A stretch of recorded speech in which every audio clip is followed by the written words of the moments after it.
Good evening students. I hope आप सभी अच्छे होंगे। आज जो क्लास है वो हमारी क्लास 6 है, लास्ट क्लास है। अभी तक हमने अपने इसमें डिस्कस किया, अभी तक 6 पार्ट है, यानी लास्ट पार्ट है आज हमारा मैन्युफैक्चरिंग इंडस्ट्रीज का। ठीक है, दैट मीन्स ज्योग्राफी जो पोर्शन है हमारा वो आज से कंप्लीट हो रहा है। थियरी, ज्योग्राफी की थियरी कंप्लीट हो रही है। अब हम स्टार्ट करेंगे 6 जून से इकोनॉमिक्स। ठीक है, और बाकी जो भी इसके पीपीटीज हैं, नोट्स हैं, वो हम आपको शेयर कर देंगे हिंदी करके। हिंदी और इंग्लिश दोनों बाइलिंगुअल शेयर कर देंगे। ठीक है, तो ये जो आज जो क्लास रिकॉर्ड कर रहा हूँ ये आपको 5 को क्लास मिलेगी, 5 जून को।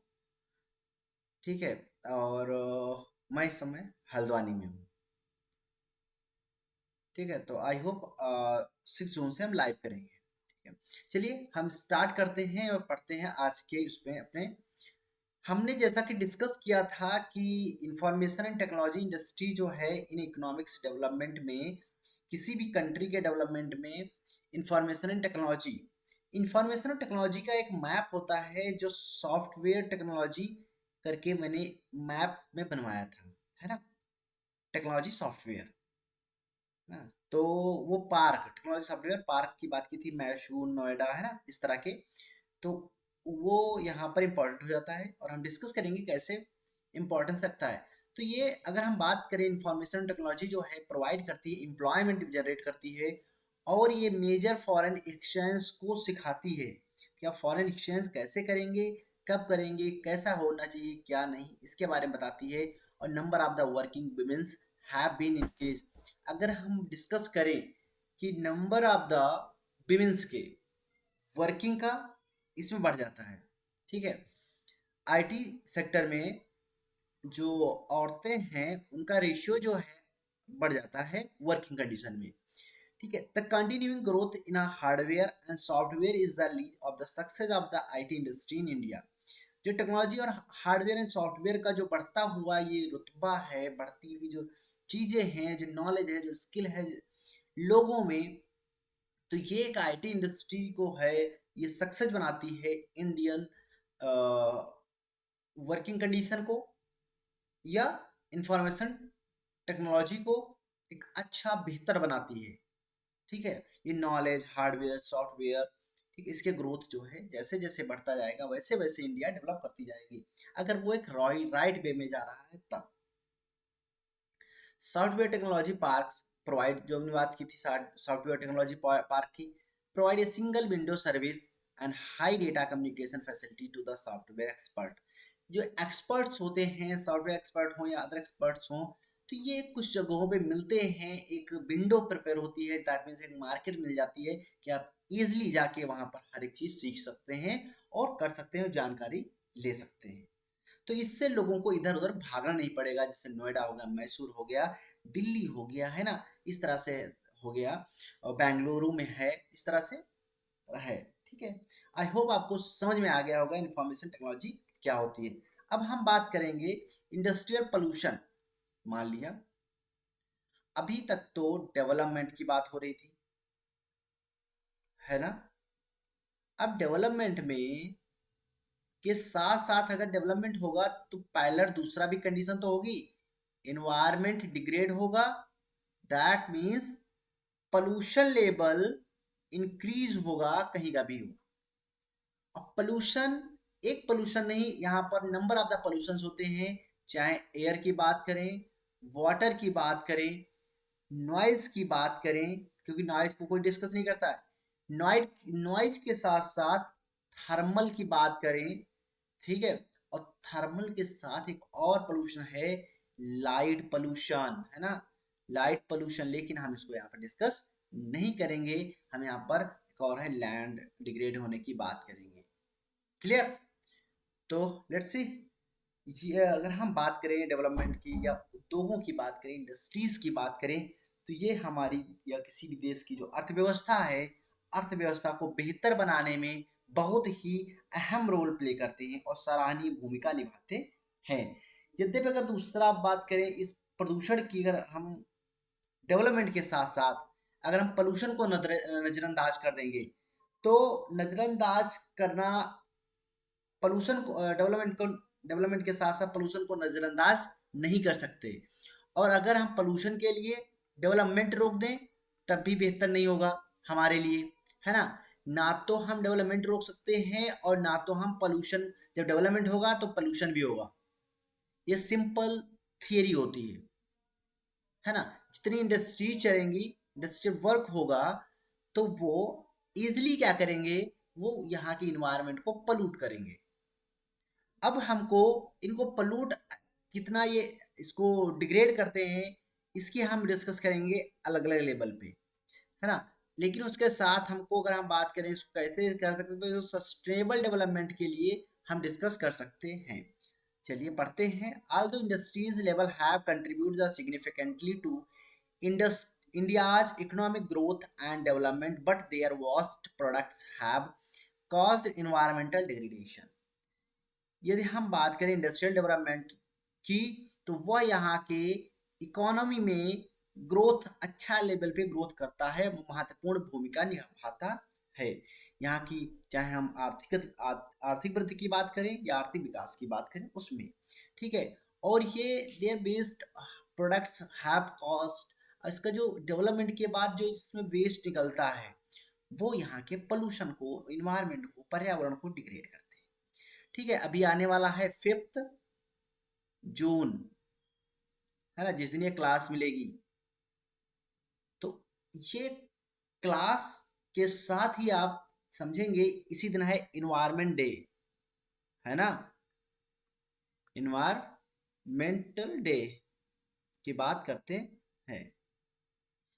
तो जितना भी हम डेवलप करते हैं, अगर इसको हम एक अच्छे वे में करें और सारे प्रिजर्व जो भी कंडीशंस होती हैं उनको साथ में ध्यान में रखें, तो इन्वायरमेंट बच सकता है। क्योंकि अगर आप डेवलपमेंट करते चले गए तो एक समय के बाद पीछे कुछ आपके ड्रॉ रहेगा, वेस्ट रहेगा, वो आपको परेशान कर देगा और आपको यहाँ पर जीना दुश्वार कर देगा। जैसे इस समय हीटिंग कंडीशन रहती है, वो बहुत ही खतरनाक रहती है। अगर हम पहाड़ों में लैंडस्लाइड की आजकल जो इंक्रीजनेस है, जो फ्रिक्वेंटली जो आते रहते हैं, वो उनकी बात करें, या हम कहीं बारिश की बात करें, या विंटर सीजन की बात करें, ये अनइवन सब हो रहा है। ये सब क्या है, ये सब यहाँ के बढ़ते पोल्यूशन का ही परिणाम है ना। इंडस्ट्रीज जो हैं are responsible for the 4 type of the pollution. जो इंडस्ट्रीज होती हैं उनसे 4 प्रकार का पोल्यूशन होता है, 4 टाइप का। फर्स्ट है एयर, वाटर, लैंड और नॉइज। बाकी मैंने बात की थर्मल की, लाइट पोल्यूशन की बात की, ये टाइप के पोल्यूशंस भी बढ़ रहे हैं, है ना। अब हम वाटर एक एक करके पढ़ लेंगे और हम सबसे आगे चलेंगे। सबसे पहले हम एयर पोल्यूशन की बात करेंगे। इसको हम कहते हैं, अगर बात करें हम, तो वायु पोल्यूशन, है ना। वायु प्रदूषण, सॉरी, वायु प्रदूषण, है ना। इसे हम वायु प्रदूषण कहते हैं।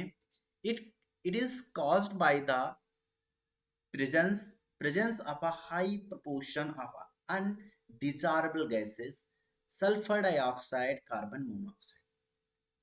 हम इसमें एयर में कौन सी होती हैं, sulphur dioxide and carbon dioxide होती हैं। और आप देख पा रहे हैं जैसे ये थर्मल प्लांट से निकलता हुआ स्मोक और ये अंदर इंडस्ट्रीज से डस्ट निकलता हुआ पोल्यूशन आप अपने आसपास देख पा रहे होंगे, ब्रिक्स फील्ड में, या अगर आपके कहीं पर भी किसी प्रकार का कोई प्लांट लगा हुआ है, इतनी बड़ी मात्रा में निकलता है, तो ये कहाँ जाएगा, तो ये आपके नेचर में।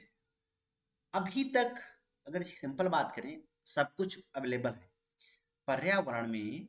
पहले सब अवेलेबल था, 10 लोग थे, 4 लोग थे, 2 पेड़ थे, वातावरण को शुद्ध रखते थे। जितना ये प्रोडक्शन करते थे किसी भी चीज का करें, यहाँ तक कि ये वायु पोल्यूशन कुछ भी करें, तो ये कम करने में सक्षम थे 2 पेड़ हमारे और अदर इन्वायरमेंट मिलके। अभी क्या हो गया है, ये 2 पेड़ का 1 पेड़ बचा है, वो भी सही नहीं बचा है और इधर हो गए हैं 100। अब 100 को कैसे दो का 1 का रेशियो और भी अच्छा नहीं कर सकता, तो इसकी वजह से पॉपुलेशन बढ़ रही है और उधर डिफॉरेस्टेशन हो रहा है, इन जंगलों को तेजी से काटा जा रहा है। इससे कार्बन डाइऑक्साइड और कार्बन मोनोऑक्साइड जो हैं दो, सल्फर डाइऑक्साइड और कार्बन मोनोऑक्साइड अधिक मात्रा में पाए जाते हैं, जो इन्वायरमेंट को, एयर पोल्यूशन, वायु प्रदूषण को करते हैं। Smoke is emitted by the chemical paper factories, brick kilns, refineries, melting plants, burning of the fossil fuels lead to the air pollution।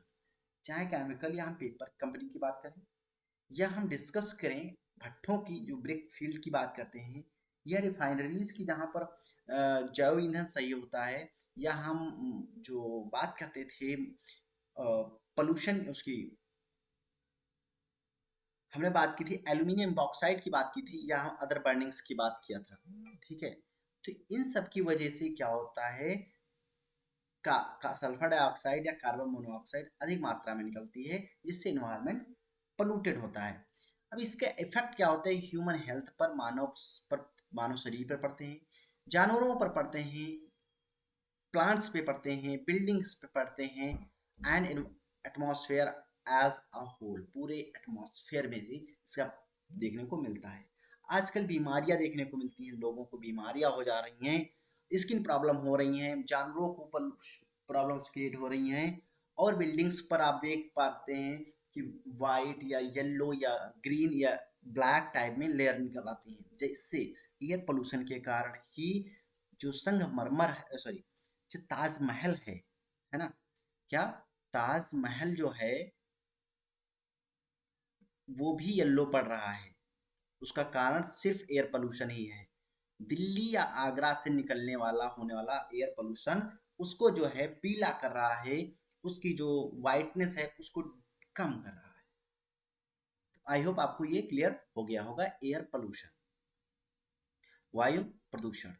दूसरा है जल प्रदूषण, और जल प्रदूषण की हम अगर बात करें तो जल प्रदूषण में ये जो है ऑर्गेनिक इनऑर्गेनिक दोनों प्रकार के इंडस्ट्रियल वेस्टेज इसमें होते हैं, और ये डिस्चार्ज किए जाते हैं नदियों में। ये देख पा रहे हैं ये नदियों में, ठीक है, ये देखो आप यहाँ पर देखिए, ये देखो डिस्चार्ज किया जा रहा है। ये बेकार कुंभी उम्भी इसमें आ गई है, तो इससे बहुत गंदा होता जा रहा है। ये देखो व्हाइट फेना सा दिख रहा है इसमें को, तो ये आपकी हिंडन रिवर है, हिंडन रिवर है दिल्ली की। इसमें ऐसा पानी कभी को अच्छा हुआ करता था, आज देख लो कंडीशन क्या है ना। तो इस कंडीशन की वजह से क्या है, ये प्रभावित करते हैं डायरेक्ट और इनडायरेक्ट दोनों तरीके से। Industrial which are mainly responsible for the water pollution, paper pump, chemical, textile, dyeings, petroleum, refineries और tanneries and electro planting industries से जो निकलने वाला धुआं है, सॉरी, निकलने वाला जल है, उसको डायरेक्ट नदियों में गिरा दिया जाता है, और वो दूषित नहीं, प्रदूषित, इतना महंगा, इतना प्रदूषित होता है कि वो पूरे पानी की जो बायोलॉजिकल जो इसमें बैक्टीरियाज होते हैं उनको खत्म कर देता है, और साथ में पूरे उसको गंदा कर देता है।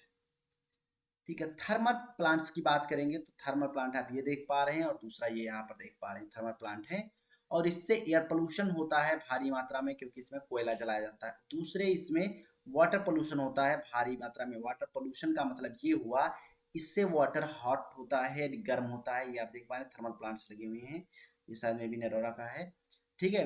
तो इससे निकलने वाला जो पोल्यूशन होता है वो हाई लेवल का होता है, और हाई लेवल होने की वजह से इससे जो है वाटर भी गर्म निकल के निकाला जाता है। तो pollution of the water water occurs then hot water from the factories, thermal plants is drained into the river and ponds before the cooling. इसको यहाँ पर स्वच्छ वाटर चाहिए थर्मल को, और थर्मल एनर्जी डेवलप करने में वाटर की सबसे महत्वपूर्ण भूमिका होती है, क्योंकि उसको बर्न किया जाता है, ठीक है। अब जब होगा तो दूसरी तरफ से उसका जो वाटर है वो हॉट निकलेगा, यानी गर्म निकलेगा। रेड दिख रहा है, ये गर्म है, तो इससे इसके जो जीव जंतु और सब हैं तो वो खत्म हो जाते हैं उस पर्टिकुलर वाटर बॉडीज के, जिससे जानवरों का खतरा, मछलियां मर जाती हैं और सारे ऑर्गेनिज्म मर जाते हैं। इससे वाटर पोल्यूशन सबसे खतरनाक होता है। और दूसरा उधर थर्मल पोल्यूशन जो है वो वायु प्रदूषण को भी खतरा उत्पन्न कर देता है। ठीक है, हम नॉइज पोल्यूशन की बात करेंगे। नॉइज पोल्यूशन की अगर हम बात करें तो नॉइज पोल्यूशन, ठीक है, यानी ध्वनि प्रदूषण से कहते हैं। ठीक है, आज आप देखते हैं जो कंपनियां चलती हैं उनमें कितनी आवाज आती है, कितनी शोर होती है। तो वो एक टाइम तक तो, एक डेसिबल तक तो सही रहता है, अगर उससे जब अपर निकल जाता है तो उससे जो ह्यूमन है, आदमी पता नहीं कर पाता है, तो उसमें बहुत सी प्रॉब्लम्स क्रिएट हो जाती हैं। वो अब कौन सी हैं हम भी डिस्कस करते हैं, बताते हैं। It is a propagation with the noise with harmful impact on our activities of human and animal life। हाँ, एनिमल लाइफ में आप सिंपल डॉग को देखा, जब भी आप पटाखे दगाते हैं तो ये यहाँ से गायब हो जाते हैं जहाँ पर होते हैं, क्योंकि इनको ज़्यादा ध्वनि वाली चीज़ें नहीं समझ में आती हैं और ये बहुत ही कम उसमें सुन लेते हैं। तो जाहिर सी बात है, इनको हाई ज़्यादा आवाज़ नहीं पसंद है। बहुत कम आवाज़, आप पैदल कहीं जा रहे हो बिल्कुल दबे पाँव तब भी ये उठ के बैठ जाते हैं। श्वान निद्रा इसीलिए कही जाती है, कुत्तों की जैसे नींद, है ना। विद्यार्थी करते हैं ऐसा, होनी चाहिए विद्यार्थी का। ऐसे बताया पंच लक्षणों में से एक लक्षण ये भी है ना। तो इसको डिस्कस किया गया है। एनिमल्स, ऐसे बहुत सी जीव जंतु हैं जो आज रह नहीं गए हैं, दूर चले गए हैं, या उनका जीवन ही खत्म समाप्त हो गया है इन नॉइज की वजह से। और ह्यूमन भी एक डेसिबल तक सुन पाते हैं, उसके बाद बहुत सी प्रॉब्लम्स क्रिएट होती हैं, जैसे इरिटेशन। जब बहुत तेज कोई साउंड बजाता है तो गुस्सा आती है, अरे इसको कम करो, साउंड को डाउन करो, है ना। ऐसे आप बहुत तेज इरिटेट होके बोलते हैं, गुस्सा होते जाती है, इसको हम फोड़ देंगे भी, हमको इसको बहुत ये करेंगे, इतनी तेज आवाज कर रहा है, इसको बंद करो, है ना। हियरिंग जो है इम्पायरमेंट होता है, उससे बहुत प्रॉब्लम क्रिएट होती है। इंक्रीज हार्ट रेट, किसी का बहुत दिल धड़कने लगता है एकदम, हार्ट रेट जो है, हार्ट बीट जो है बढ़ जाती है। और ब्लड प्रेशर किसी का बढ़ जाता है ऊंची आवाज में, कहते हैं बहुत तेज ना हो जो हमारा हार्ट बीट बढ़ रहा है या हमें ब्लड प्रेशर हाई हो रहा है, कम से कम धीरे से बात कर लीजिए आप, है ना। तो ये सब प्रॉब्लम जो है नॉइज पोल्यूशन, ध्वनि प्रदूषण से हो रही है। और ये जो है, अगर डेवलपमेंट के साथ सस्टेनेबल यूज नहीं किया गया तो जाहिर सी बात है बहुत सी प्रॉब्लम्स क्रिएट होंगी। हम डिस्कस कर लेंगे यहाँ पर थर्मल की जरा सा। थर्मल से CO2 निकलता है, पर्टिकुलेट मैटर्स यानी छोटे छोटे कण निकलते हैं, SO2 और NOx निकलता है, NO2, ठीक है। अब हम डिस्कस कर लेंगे यहाँ पर control environment degradation. Environment degradation को कैसे कंट्रोल किया जाना चाहिए। Some suggestions to minimize the industrial pollutions and fresh water are, जो है minimizing water use by the use of the recycle waste water into 2 और मोर सक्सेस स्टेज। 2 या 3 कंपनियों का आपको जल जो है नदियों में वाटर आपको ड्रेन करना है, तो ड्रेन करने से पहले आप इसको 2 से 3 बार इसको क्या करिए, 2 से 3 बार आप इसको शुद्ध कर लीजिए, प्योरीफाई कर लीजिए, तब इन नदियों में इस वाटर को आप ड्रेन कीजिए, ताकि इस ठंडा करके और इसके अनुकूल करके आप इसको ड्रेन कीजिए, तब आप बचा सकते हैं। ठीक है। अब rain water harvesting meet the water requirement, treating hot waters industrial waste before the increasing the rivers and ponds. आप रेन वाटर हार्वेस्टिंग करके इसको, जो रिक्वायरमेंट है किसी कंपनी की, किसी भी उसकी, तो उसको फुलफिल किया जा सकता है, और हॉट वाटर को ठंडा करके नदियों में छोड़ना जाना चाहिए। और दूसरी बात, सुरक्षा के दृश्य, जो इंडस्ट्रीज होती हैं उनकी चिमनियों पर जो है एयर पोल्यूशन का कैप लगाना चाहिए, ताकि प्योरीफाई होके एयर बाहर जाए, स्मोक ऐसा ना कि डस्ट में चला जाए, उसमें एनवायरमेंट में चला जाए, इन सबको ध्यान रखना चाहिए। This can be done 3 phase में, primary treatment by the mechanical means, screening, gathering, जो है फ्लैक्शंस एंड सेडिमेंटेशंस, इनको ध्यान में रख के इनको सही करना चाहिए। केमिकल, मैकेनिकल ट्रीटमेंट किया जाना चाहिए। दूसरी बात, दूसरे ट्रीटमेंट की बात करें तो बायोलॉजिकल प्रोसेस किया जाना चाहिए, planting trees, rain water harvesting किया जाना चाहिए, ये बायोलॉजिकल प्रोसेस होता है। और इसके बाद तीसरे की हम बात करें तो chemical, physical and biological process को रिसाइकल करना चाहिए, आप द वेस्ट वाटर को, सीवेज ट्रीटमेंट प्लांट्स को सही से इसको किया जाना चाहिए। ठीक है। Sewage treatment plants under the Yamuna action plan जो लोकेटेड फरीदाबाद वर्क कर रहा है इस समय यमुना नदी पर। ठीक है, यमुना नदी पर एक अगर हम सीवेज की बात करें तो वो वर्क कर रहा है जो है under action plan of the Yamuna Yamuna यामिना Yamuna है वो यमुना एक्शन प्लान। ठीक है, एक्शन प्लान फरीदाबाद में है जो वर्क कर रहा है सीवेज ट्रीटमेंट प्लान यामिना, है ना, एक्शन प्लान। अब हम डिस्कस कर लेंगे जनरल मेजर्स को क्या करना चाहिए। जनरल नॉर्मल उसमें क्या करना चाहिए, over drawing of ground water reserve to industries needs to the regulated legally. जो अंडरग्राउंड वाटर है उसको एक नियमित या मात्रा में निकालना चाहिए, ज़्यादा वेस्ट नहीं करना चाहिए कंपनियों को। जनरेटर्स एंड अदर मशीनरीज को फिटेड करना चाहिए विद द साइलेंसर के द्वारा, जिससे नॉइज कम से कम की जा सके, उसको उसके साउंड को रिड्यूस किया जा सके।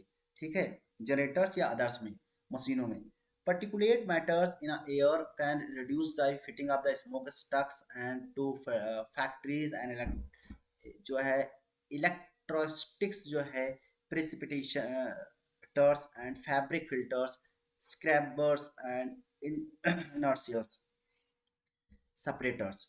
अगर आप फिटिंग स्मोक स्टक के जो फिल्टर्स हैं उनको लगा दिया जाए उस चिमनियों में और उसमें बारिश करवा दी जाए, फैब्रिक फिल्टर लगा दी जाए, तो जाहिर सी बात है सुधर सकता है एयर पोल्यूशन को। Use of the oil gas instant of the coal to reduce the smoke emissions from the factories. Factory से जो है स्मोक के द्वारा हम रिड्यूस कर सकते हैं उनके गैसेस को और अदर। ठीक है, और रीडिज़ाइन किया जा सकता है मशीनरीज को to increase the efficiency use of the energy. Energy को कम से कम यूज करने की बात की जाए जिससे हम उनकी मशीनरीज को अपग्रेड किया जा सकता है। Promote the sustainable development, integrate the economic development goals and environmental constructions. Environmental constructions होने के साथ साथ इसमें हम बात करेंगे सस्टेनेबल सतत पुष्टि विकास, ऐसा विकास जिससे हम इन्वायरमेंट को बचा सकें, सही से ऐसा यूज करें हम चीज़ों का कि उससे ना तो पोल्यूशन हो जाता और ना ही हम डेवलपमेंट को रोका जा सके, डेवलपमेंट भी हो और पोल्यूशन भी कम हो। अब एक है एनटीपीसी ने बनाया है जो National Thermal Power Power Corporation ने डेवलप किया है, उसकी हम बात करेंगे। National Thermal Power Corporation major power providing in India में बहुत ही जो पावर जो है प्रोवाइड करने की मशीनरीज है। ये आईएसओ सर्टिफिकेशन जो है 14,001 द्वारा डेवलप किया गया है इन्वायरमेंट मैनेजमेंट सिस्टम। ठीक, major task NTPC is the set up the power plants by conserving natural environment and air, water, oil, gas, coal and other fuels। से कंजर्व करने के लिए से उसको बचाने के लिए जो डेवलप किए गए हैं natural environment and resources. This possible through, ये पॉसिबल हो पाया है optimal utilization of equipment, adopting the least technologies, latest technology, upgrading old equipment possible. पुराने हैं उनको अपग्रेड करना चाहिए, नई टेक्नोलॉजी को लेना अडॉप्ट करना चाहिए और कम से कम इक्विपमेंट का यूज किया जाना चाहिए। Minimize the waste generation of the thermal power plants, adopting ash utilization techniques. जो थर्मल पावर प्लांट के द्वारा निकलती राख है उसको हम सही से यूटिलाइज किया जाना चाहिए। अब इसको यूटिलाइज करने के लिए या तो आप इसको ब्रेक फील्ड्स में डाल दिया जाता है और नहीं तो इसे बंजर भूमि में डाला जाता है, और जिससे क्या करता है बंजर भूमि उपजाऊ हो जाती है इस प्लांट की राख से। Development of the green belt and afforestation maintains the ecological balance. जो पेड़ों को लगाना चाहिए साथ में ग्रीन बेल्ट डेवलप करना चाहिए, पेड़ चारों तरफ लगा के और उस एरिया को ग्रीन बेल्ट घोषित करना चाहिए ताकि वहां पर जो इन्वायरमेंट डिग्रेड हो रहा है वो सही हो सके। रिड्यूस करना चाहिए इन्वायरमेंट पोल्यूशन को जो पॉन्ड एश मैनेजमेंट के थ्रू, क्योंकि एश जो है धूल को कहीं इधर नहीं छोड़ना चाहिए, पॉन्ड में नहीं डालना चाहिए, वाटर को नहीं, वाटर का रिसाइकिल का यूज किया जाना चाहिए लिक्विड वेस्ट मैनेजमेंट के तहत। Installing the facilities for ecological monitoring and review of the online database management all the power stations। सभी पावर स्टेशंस पर जो है इकोलॉजिकल जो है मॉनिटरिंग फैसिलिटीज़ को इंस्टॉल करना चाहिए और उसको ऑनलाइन डेटाबेस को चेक करते रहना चाहिए कि हाँ जो ये लगाए गए हैं, जो पॉलिसीज़ बनी है उसके तहत काम कर रहे हैं या नहीं। अगर नहीं कर रहे हैं तो उन कंपनियों को, उन फैक्ट्रियों को पनिश करना चाहिए। तो आज का टॉपिक यहीं पर, और आज है इन्वायरमेंट डे, तो आप इन्वायरमेंट को स्वच्छ समृद्ध रखिए, और यहाँ पर किसी भी प्रकार का कोई लालच मत दिखाइएगा। अगर आपको पेड़ की आवश्यकता नहीं है तो उसको मत काटिएगा, लगा है तो उसको लगा रहने दीजिए, और जितने हो सके उतने लगा सकते हैं तो लगाइए, ठीक है। और साथ में खाली पेड़ों को लगाना, एक पेड़ को लाके 5-10 रुपए का लगा देना, और लगा देने से आप वृक्षारोपण करके फोटो खिंचा के आप जो सोशल मीडिया पे अपलोड करना तक ही मत सीमित रखिएगा इसको, ठीक है। इससे एक बड़े लेवल पर इसे एक सोच बना दीजिए लोगों की, इसको आगे बढ़ाइए कि लोग जब पहले नंबर एक काटने से रुकें, जब काटेंगे, काटने से जब रुक जाएं तो लगाने पर जोर देना चाहिए, और जब लगाएं तो उस जो एक पेड़ अगर एक लगा रहे हैं तो उसको एक पेड़ बना के दिखाएं, जो एक प्लांट छोटा सा पौधा लगा रहे हैं उसका एक बड़ा पेड़ बना के दिखाएं। और पेड़ बनने के साथ साथ ये तो एक एस्पेक्ट हो गया हमारा। दूसरा एस्पेक्ट ये है, हम वाटर को किसी तरह से वेस्ट होते देखें तो उसको बंद करें, ठीक है। उसमें हम किसी प्रकार का कुछ स्टिक लगा दें ताकि वाटर वेस्ट ना हो। अगर कोई वाटर बॉडीज है तो उसको हम पोल्यूटेड होते वहाँ कूड़ा मत डालें। हम कूड़ा कूड़ा जो आप डालते हैं वो सही जगह पे डालें। अगर आपके वहाँ गाड़ी आती है तो उसको दें, अदरवाइज आप उसको सही से वेस्ट करें। किसी भी नदी पर मत फेंकें, किसी नदी के किनारे, किसी तालाब के किनारे नहीं फेंका जाना चाहिए। दूसरा एस्पेक्ट हो गया वाटर का। तीसरी अगर हम बात करें नॉइज पोल्यूशन, आप देखते हो आजकल गाड़ियां ले लेते हो अच्छी अच्छी वो, और उसमें साउंड फिट करवा देते हैं। तो आप एक साउंड को बजाइए, अपने घर में इंजॉय कीजिए, तो पड़ोस का भी ध्यान रखिए। पड़ोस का ध्यान रखते हुए आप बजाइए। आप गाड़ी चलाइए तो ज्यादा हॉर्न नहीं, ट्रैफिक में horn, P P P horn मत दीजिए। रुकिए भैया, जब ट्रैफिक निकलेगा तब आप भी निकलेंगे, है ना। तो इसको, और अगर कोई कर रहा है तो थोड़ा आवाज उठाइए, उसको समझाइए, है ना। तो एक एस्पेक्ट ये हो गया नॉइज पोल्यूशन से रिलेटेड। लाइट को आप वेस्ट मत कीजिए, और लाइट ज्यादा लाइटें यूज मत कीजिए आप, ठीक है। जब जरूरत हो तभी लाइटों का यूज कीजिए। ऐसा नहीं कि आपकी एक जरूरत है आप 10 लाइटें खोले बैठे हैं। इसका जो इससे निकलने वाली जो भी गैस है, ये जो लाइट है, वो जो है आकाश को ब्राइट कर रही है, वाइटनेस उसमें आ रही है।